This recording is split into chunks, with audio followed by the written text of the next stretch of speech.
Hi everybody! Here I am recording for the second time because GoPro, they kind of suck sometimes. But anyway, today is talking all about the Pharaoh V1. I've had it for about 2 weeks now, so this will be some more in-depth thoughts. Not a review, but more in-depth thoughts now that I've had some time to flip it and get used to it.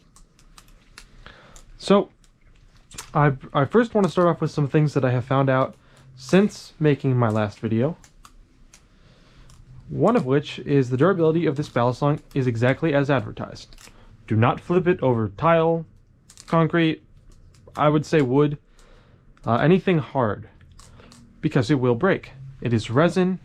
Resin is not a very strong material in terms of its shatter resistance, which is what you need for a balisong. So if you flip it over those, there is a good chance that the resin can shatter or snap in half. The little scales are constructed in such a way that they're actually multiple pieces with a little bit of metal in here to try and give it some more support. So that's all held together with super glue. That glue can break. And also, if you're like, what? Held together with super glue? Don't be giving them any slack for that, because Nabali's does the same thing with their Zen pins. And we all love Nabali's, for the most part. I know I love Nabali's, but I can't speak for everyone. So there's that. I also found out that the Pharaoh V1 has an adjustable weight system. Before I got this, I don't think I had heard that anywhere online, or even mentioned from the maker. Which, real quickly, I should mention, I did not purchase this balisong. I was sent it for free for the purposes of review. All thoughts and opinions are my own, but just keep that in mind. So yeah, there is an adjustable weight system. The balisong comes with a single weight pin that you can have in, or you cannot have it in.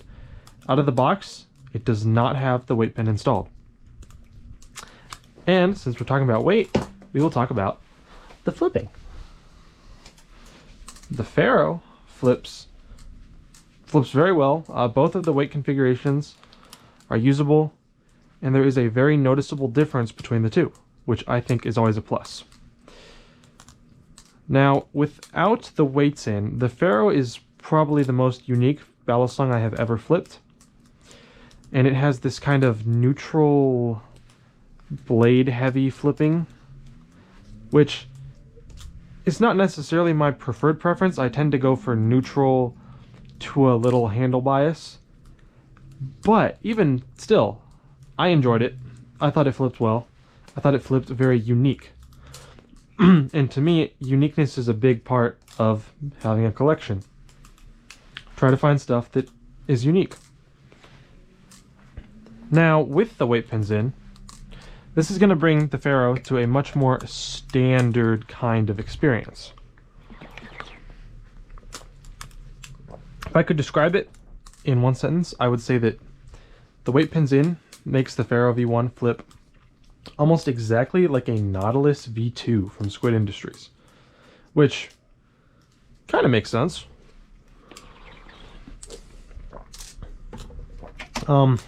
They're both metal with non-metal scales, but that's about the end of the comparisons. Speaking of the metal in the Pharaoh is an unhardened steel. And I know, as flippers, we hear unhardened steel and go, that's not good. And yes, for balisongs, generally that is not ideal. However, the reason it's an unhardened steel is not just to cut costs. It's actually because the particular steel being used in the Pharaoh, you're not able to heat treat and harden the same way you would with other blade steels. But what you are able to do is do wonderful looking heat anodizations.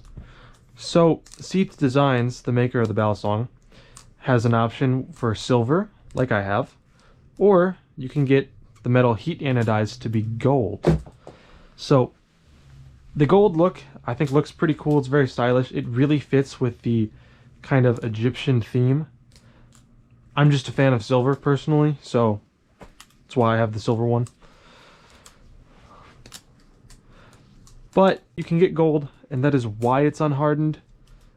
Going with the unhardened, it is a pinsless design.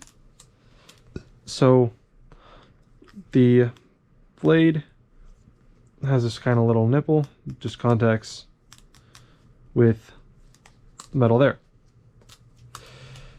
Now, of course, that means that almost for sure the handle gap over time is going to close. And I will be monitoring that and I guess update you guys if it gets bad. But it is like materials contacting. So hopefully it is a very minor amount. You know, sometimes we've seen really good implementations of pinsless. Sometimes you see bad ones. So far, this has been holding up pretty well from what I can tell.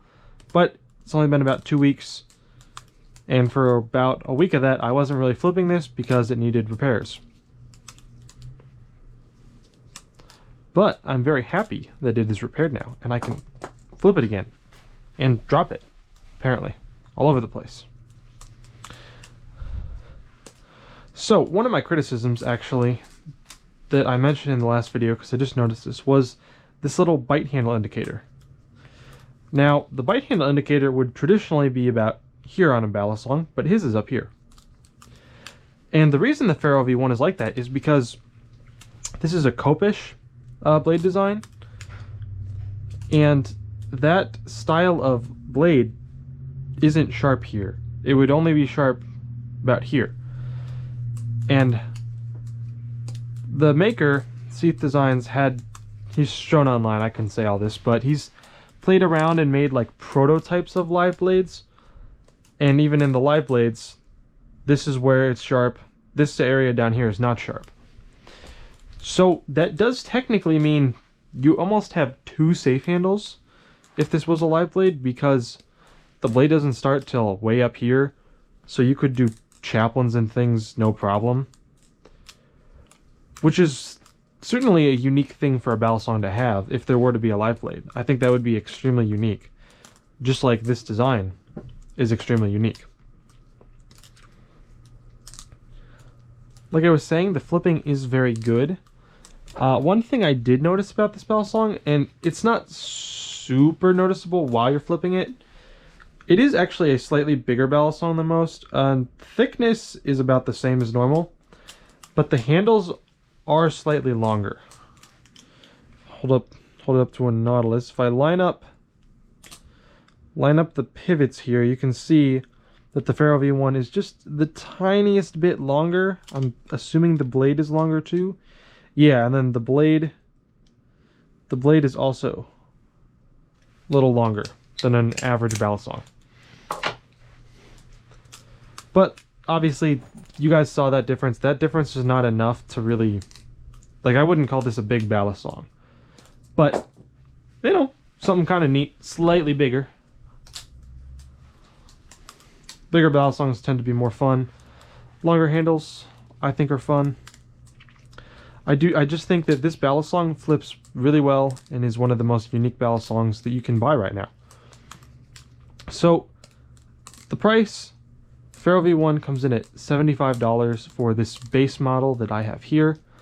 If you get stuff like gold anodization or black hardware, it is a little bit more expensive. You can go check out his website where he's got, you basically can see the price breakdown on there. But overall, it is a very solid balisong. Now, in terms of recommendations, because it does have those durability, I guess, weaknesses you would call it, I would say that if you're a beginner, this is probably not the best balisong for you. It doesn't have the most beginner-friendly balance, at least out of the box especially. And on top of that, it is rather fragile, so if you're going to be dropping it a lot, it's probably not the best balisong for you. But if you're a really experienced flipper, or you're just a collector and you want something that is super unique, very cool to add to your collection, I actually do think this makes a great balisong for that. I think it's a great talking piece. You definitely will turn some heads in the community if you're flipping one of these bad boys. I think it is a very special balisong. I think that this maker is going to be going places. A lot of interesting designs in development right now, some of which you can just go check out on places like Reddit, maybe Instagram, but primarily Reddit. But that was pretty much my thoughts on the Pharaoh V1. So, if you guys had any other thoughts that you would like to share or questions, I would be more than happy to answer. Leave them in the comments below. The maker might even respond to you. I'm sure that he will see the comments. But also, you know, if you really enjoyed the video, you can always like or subscribe. I'm trying to reach 1,000 subscribers by the end of the year, which, you know, you can see how we're doing. And once we reach 1,000 subscribers, I'll be doing a face reveal, along with releasing something extra special that I have been cooking up. But that was all that I had for you guys today. Hope you all enjoyed, and until next time, hope you all keep flipping.